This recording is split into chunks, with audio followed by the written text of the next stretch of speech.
ہماری آج کی گفتگو کا عنوان صدقہ کی فضیلت کے حوالے سے ہے۔ اس ضمن میں نے آپ حضرات کے سامنے جو آیت پاک پیش کی ہے اس کا سادہ سا ترجمہ سماعت فرمائیے۔ قرآن پاک ارشاد فرماتا ہے کہ مثال ان لوگوں کی جو اپنے مال اللہ کے رستے میں خرچ کرتے ہیں اس ایک دانے جیسی ہے۔ جو لوگ اپنے مال کو اللہ کی بارگاہ میں اللہ کے رستے میں خرچ کرتے ہیں ان کی مثال ایک دانے جیسی ہے۔ کون سا دانہ؟ جو زمین میں بویا جائے، جب وہ اگتا ہے تو اس کے ساتھ ساتھ بالیں اگ جاتی ہیں، ہر بالی میں 100 دانہ موجود ہوتا ہے۔ ایک دانہ اللہ کے رستے میں دیا تو 700 دانہ اور 700 گنا اسے زیادہ ثواب مل جائے گا۔ اور اللہ تعالیٰ مزید قدرت بھی رکھتے ہیں، وہ قادر ذات ہے، وہ چاہے تو اس سے بھی زیادہ عطا فرما سکتے ہیں۔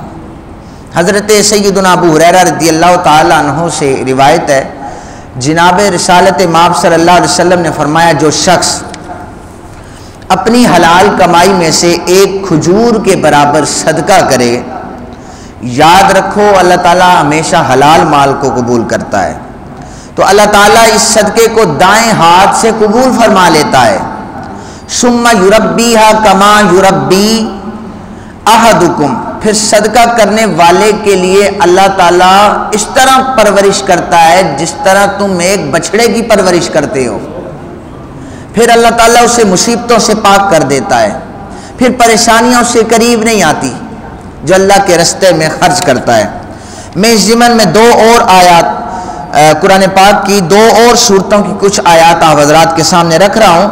قرآن پاک میں اللہ تعالیٰ ارشاد فرماتے ہیں ان الانسان خلق ہلوعا اذا مسہ الشر جزوعا واذا مسہ الخیر منوعا الا المصلین الذین هم علی صلاتهم دائمون والذین فی اموالہم حق معلوم للسائل والمحروم۔ اس کا ترجمہ یہ ہے کہ بے شک انسان لالچی ہے، انسان میں لالچ ہے، جتنا پیسہ آ جائے یہ چاہتا ہے اور کماؤں، اس کو اللہ کے رستے میں خرچ نہیں کرتا۔ قرآن کہتا ہے خلق ہلوعا، یہ لالچی ہے۔ اذا مسہ الشر جزوعا، جب اسے تکلیف پہنچتی ہے گھبرا جانے والا ہوتا ہے، اور جب اسے مال و دولت مل جائے تو سخت کنجوسی کرنے والا بن جاتا ہے۔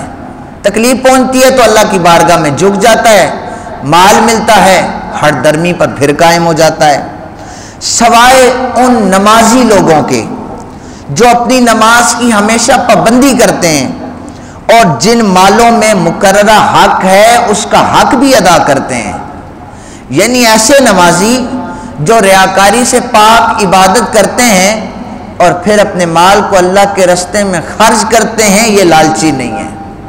قرآن پاک کی سورہ دہر کی آیات سنیے، وَيُطْعِمُونَ الطَّعَامَ عَلَىٰ حُبِّهِ مِسْكِينًا وَيَتِيمًا وَأَسِيرًا إِنَّمَا نُطْعِمُكُمْ لِوَجْهِ اللَّهِ لَا نُرِيدُ مِنكُمْ جَزَاءً وَلَا شُكُورًا إِنَّا نَخَافُ مِن رَّبِّنَا يَوْمًا عَبُوسًا قَمْطَرِيرًا فَوَقَاهُمُ اللَّهُ شَرَّ ذَلِكَ الْيَوْمِ وَلَقَّاهُمْ نَضْرَةً وَسُرُورًا وَجَزَاهُمْ بِمَا صَبَرُوا جَنَّةً وَحَرِيرًا مُتَّكِئِينَ فِيهَا عَلَى الْأَرَائِكِ لَا يَرَوْنَ فِيهَا شَمْسًا وَلَا زَمْهَرِيرًا۔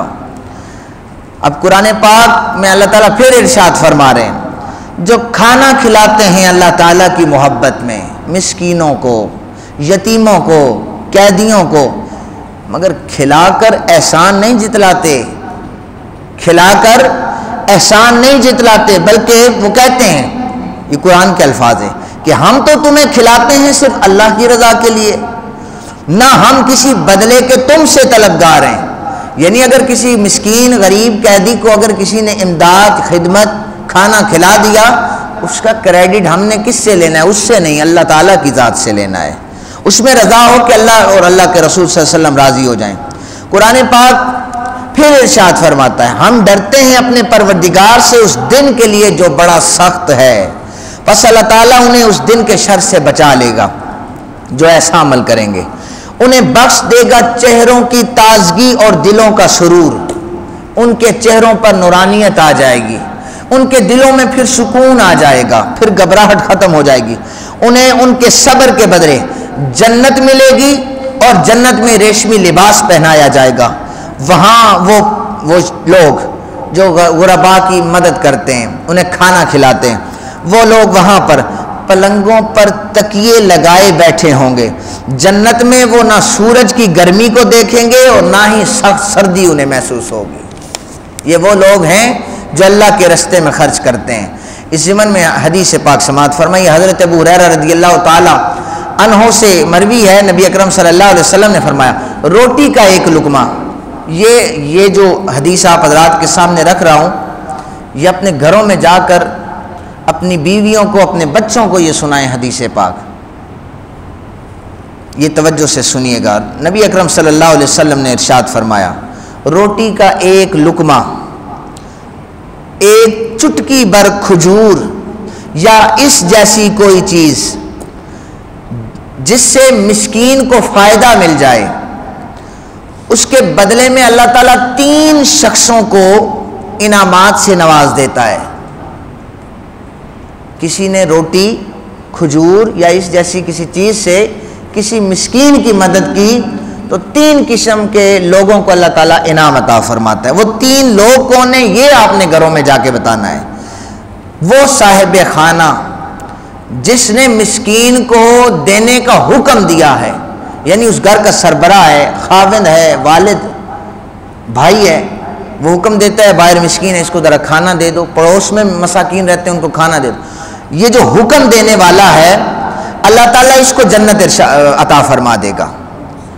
دوسرے نمبر پر اس کی بیوی کو اللہ تعالیٰ جس نے اس کھانے کو تیار کیا ہے، اللہ تعالیٰ فرماتا ہے فرشتوں اس کے لیے بھی جنت لکھ دو۔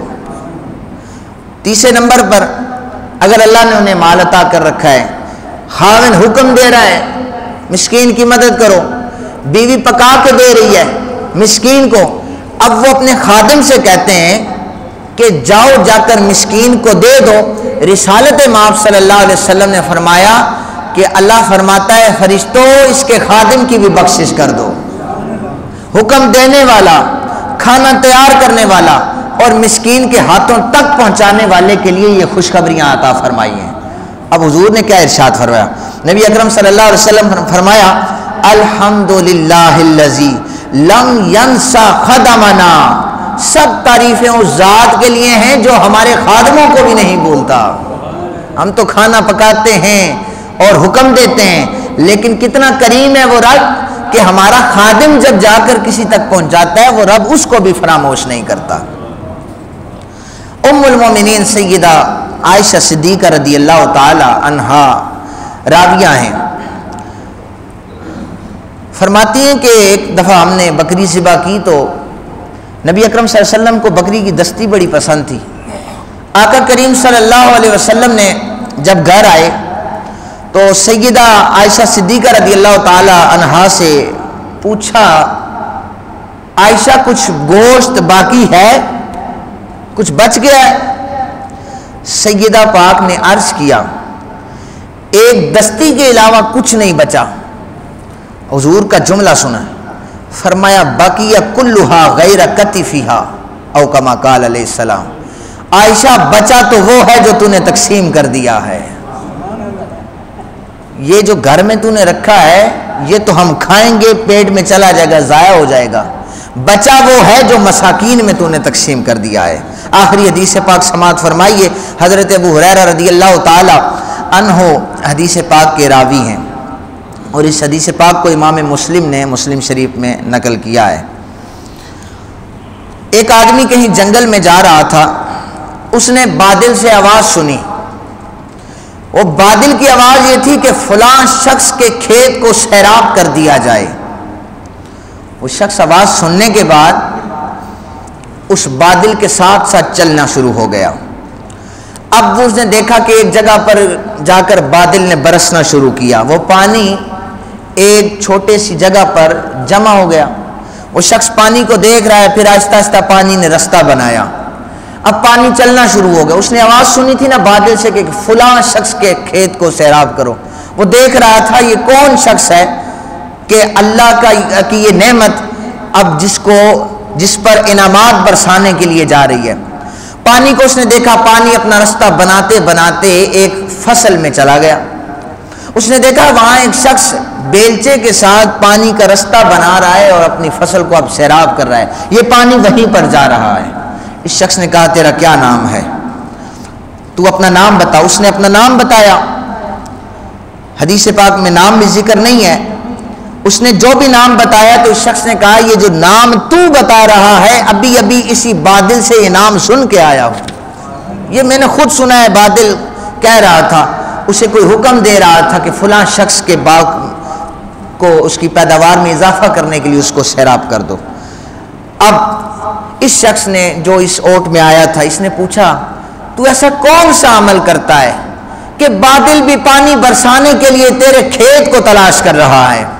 اس شخص نے کہا جب میری فصل تیار ہو جاتی ہے 1/3 میں مساکین میں تقسیم کر دیتا ہوں، 1/3 اپنے گھر میں اور 1/3 دوبارہ اس باغ پر لگا دیتا ہوں، تو اللہ تعالیٰ اتنا مجھ پر مہربانیاں فرماتا ہے۔ تو سامعین محترم، اپنے پاک مالوں میں سے اللہ کی بارگاہ میں ضرور حصہ نکالیں، اللہ آپ کے مال میں برکتیں عطا فرمائے۔ وما علینا الا البلاغ المبین۔